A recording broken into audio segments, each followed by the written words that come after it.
Hi అండి, welcome to my channel. ఈరోజు మనం పాతకాలం నాటి గోరుమిట్టీలు చేసుకుందామండి. ఇవి చాలామందికి తెలియదు. గోరుమిట్టీలు అంటే చాలా సింపుల్గా ఈజీగా చేసుకునే స్వీట్ ఐటమ్. ఇది చాలా గుల్లగా వస్తాయండి. ఇది ఎలా చేయాలో చూపిస్తాను. ఇదే పద్ధతిలో చేసుకోండి. దీనికి ఒక వెడల్పాటి గిన్నె తీసుకొని 2 కప్పుల మైదా పిండిని చక్కగా జల్లించుకోండి. జల్లించుకోకుండా వేయొద్దండి. ఏమన్నా జల్లించుకుంటే లోపల ఉన్న ఉండలు కూడా చక్కగా పోతాయి. ఏమన్నా ఉండలు ఉంటే ఈ విధంగా జల్లించుకోండి. చాలా గుల్లగా టేస్టీగా ఉంటాయండి ఈ స్వీటు. ఈ విధంగా జల్లించుకున్న తర్వాత 2 కప్పుల మైదా పిండికి 1/2 కప్పు ఉప్మా రవ్వను వేయండి. సన్న రవ్వ ఉంటుంది కదా, బొంబాయి రవ్వ, అది 1/2 కప్పు వేసుకోండి.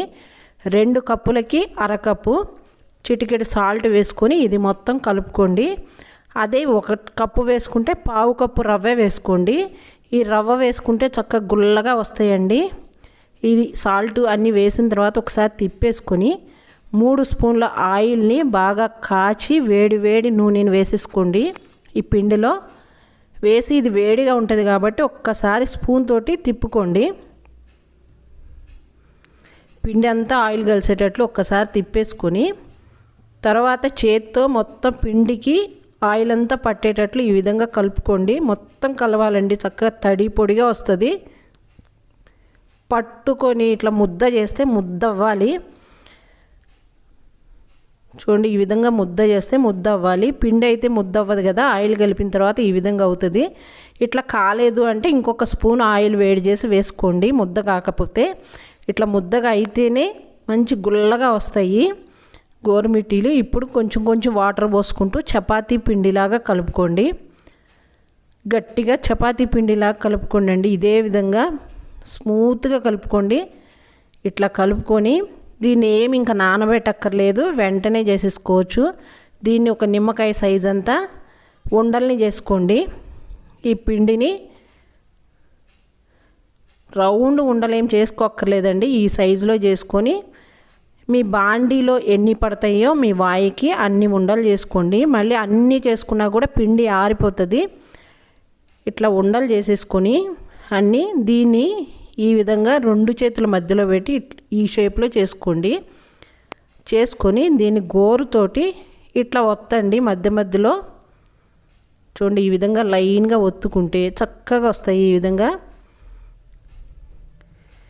ఇట్లాగే అన్నీ ఒత్తుకోండి. ఫస్ట్ది సరిగా రాకపోయినా కూడా చేయడం రాని వాళ్ళకి రెండోది మూడోది చక్కగా వస్తాయండి చేస్తూ ఉంటే. చూడండి, ఈ విధంగా ఒత్తుకుంటే అవే ఇట్లా తిరిగిపోతూ ఉంటాయి రౌండ్గా. చాలా ఈజీగా వస్తాయి. చాలా చక్కగా చేసేసుకోవచ్చు. ఇదే విధంగా మిగిలిన ఉండలు కూడా చేసుకొని మీ బాండీలో పట్టినన్ని చేసి ఒక ప్లేట్లో పెట్టుకోండి. మిగిలిన పిండిని అవి కాలేలోపు చేసుకోవచ్చండి. ఇవి కాలడానికి కూడా కొంచెం టైం పడుతుంది కాబట్టి అవి కాలేలోపు చేసుకోవచ్చు. ఫస్ట్ ఒక వాయికే చేసుకోండి. ఈ విధంగా చేసుకొని ఒక ప్లేట్లో పెట్టుకొని చూడండి షేప్ ఎంత బాగా వచ్చినాయో. చాలా బాగుంటాయండి. ఇవి డబ్బాలో వేసి పెడితే నెల రోజులు నిల్వ ఉంటాయి. ఈ విధంగా చేసి పెట్టుకున్న తర్వాత చూడండి ఎంత చక్కగా వచ్చినాయో. స్టవ్ పైన డీప్ ఫ్రైకి సరిపడా ఆయిల్ పెట్టేసుకొని ఈ ఆయిల్ని ఎక్కువ కాగనివ్వద్దు, మామూలుగా కాగితే సరిపోతుందండి. మరీ ఎక్కువ వేడి కానివ్వద్దు. మరీ ఎక్కువ మరిగిపోతే ఆయిల్ తొందరగా కలర్ వస్తాయి, లోపలేమో మెత్తగా ఉంటుంది పిండి. కాబట్టి ఇది మీడియం ఫ్లేమ్ మీదే పెట్టి వేయించుకోండి. నూనె బాగా మరగనివ్వకుండా బాండీలో ఎన్ని పడితే అన్ని వేసేసి ఒక 5 నిమిషాలు తిప్పకండి. 5 నిమిషాల తర్వాత ఈ విధంగా తిప్పుకుంటూ గోల్డెన్ కలర్ వచ్చే వరకు వేయించుకోండి. ఈ కలర్ రావాలండి. ఇంతకన్నా ఎక్కువ కలర్ రానివ్వద్దు. ఇంకా ఎక్కువ కలర్ వచ్చినాయి అంటే తీసేసిన తర్వాత ఇంకా బాగా కలర్ మారిపోతుంది, మైదా పిండి కదా. ఇవి తీసేసి మిగిలినవి కూడా అదే విధంగా వేసుకొని ఇప్పుడు పంచదార పాకం పెట్టుకోండి. 2 కప్పుల మైదా పిండికి 1 కప్పు పంచదార వేసుకొని అందులో 1/2 కప్పు వాటర్ వేసి స్టవ్ వెలిగించేసి కొంచెం యాలకుల పొడి వేసుకోండి. నేను యాలకులు పంచదార కలిపి మిక్సీ వేసిన పౌడర్ వేసాను. దీన్ని తీగ పాకం రానివ్వాలండి. నేను చిన్న గిన్నె పెట్టాను పాకానికి, మరీ పెద్దది పెట్టలేదు, కొంచెమే కదా అని. ఈ విధంగా చిక్కబడుతుందండి, మనకి తెలుస్తుంది. చూడండి 2 వేల మధ్యలో పెట్టుకొని ఇట్లా అంటే ఇట్లా సాగాలి. 2 వేల మధ్యలో తీగలాగా రావాలి.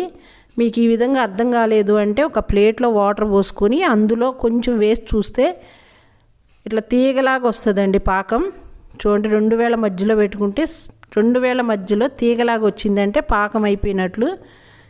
ఇప్పుడు స్టవ్ ఆఫ్ చేసేసి ఈ పాకాన్ని వేయించుకున్న గోరుమిట్టిల్లో పోసేసేయండి. పోసేసి ఏదైనా గరిటె కానీ అట్లకాడ కానీ తీసుకొని వెనక వైపు కాడ వైపు తిప్పుకొని ఆ కాడతోటి మొత్తాన్ని కలపండి. చూడండి ఈ విధంగా పాకం ఆరే కొద్దీ పైన చక్కగా లేయర్ వస్తుందండి, పంచదార లేయరు. అది ఆరే కొద్దీ తెల్లగా వచ్చేస్తుంది. మొత్తానికి పట్టేటట్లు గోరుమిట్టీలకి అన్నిటికీ పట్టేటట్లు తిప్పుకోండి. గరిటె మామూలు వైపు తిప్పితే విరిగిపోతాయండి, సన్న కాడ వైపే పెట్టుకొని తిప్పుకోండి. 2 నిమిషాలకు ఒకసారి తిప్పుకోండి ఇవి మొత్తం ఆరే వరకు. చూడండి ఆరిన తర్వాత పాకం ఎట్లా పట్టిందో తెల్లగా ఎంత బాగున్నాయో చూడండి. ఇవి డబ్బాలో వేసి పెట్టుకుంటే నెల రోజులైనా నిల్వ ఉంటాయండి, చాలా బాగుంటాయి. ఆరిన తర్వాత ఇవి అతుక్కున్నా కూడా ఆరిన తర్వాత ఊడిపోతాయండి, ఏం మీరు టెన్షన్ పడక్కర్లేదు, చాలా టేస్టీగా ఉంటాయి. 2 కప్పుల మైదా పిండికి 1 కప్పు పంచదార అయితే కరెక్ట్గా సరిపోతుంది. ఇంకా ఎక్కువ వేసారంటే పాకం మిగిలిపోతుంది కాబట్టి ఎక్కువ వేయొద్దు, కరెక్ట్గా తీపి సరిపోతుంది. చూడండి ఎంత గుల్లగా వచ్చినాయో. నా రెసిపీ కనుక మీకు నచ్చినట్లయితే నా ఛానల్ని సబ్స్క్రైబ్ చేయండి, లైక్ చేయండి, షేర్ చేయండి, పక్కనున్న బెల్ బటన్